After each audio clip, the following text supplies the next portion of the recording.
Второ, еве денеска имав можност, бев присутен на јавната седница во апелација, да уште еднаш ги кажеме нашите аргументи, нашите докази, нашите факти, со кои што и во уште една постапка би ја докажале, односно ќе ја докажеме, убеден сум во тоа, нашето законско постапување во случајот Космос, затоа што и досега, веќе во изминатиот период, имавме вакви или слични постапки во управните судови, Висшиот управен суд, Апелациониот суд, Основниот суд Скопје 1, Основниот суд Скопје 2, Врховниот суд, Уставниот суд.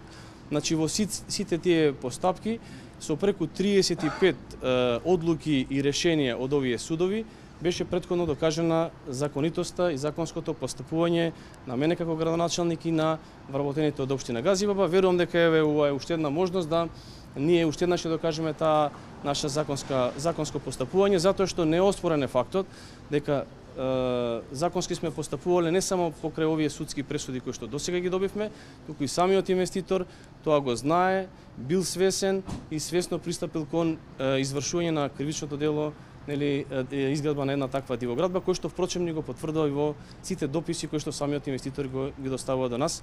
Верувам дека еве како што напоменав уште еднаш во уште една постапка ќе се покаже и ќе се докаже нашата законско постапување. Благодарам. Зошто три пати не се јавиле тогаш и зашто мислите дека ова е пресметка, дека ете ви се наутил обвинителот па инсистира? Значи не знам колку разбравте, за да може да се даде квалитетна изјава, ние во секој момент баравме обвинителството да не ги достави сите аргументи. За жал, до ден денеска се уште ги немаме сите докази кои што ги има обвинителството. Ќе се кандидирате? Преокупирани сме прво со работа, си ја завршиме таа што сме ја земале како обврска од претходниот мандат. Ќе видиме. Хвала.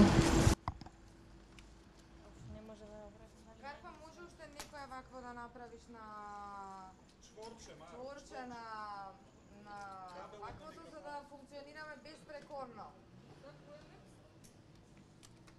Вака еднаш колку врат да го брзеш, овие нека остана чворови и тераме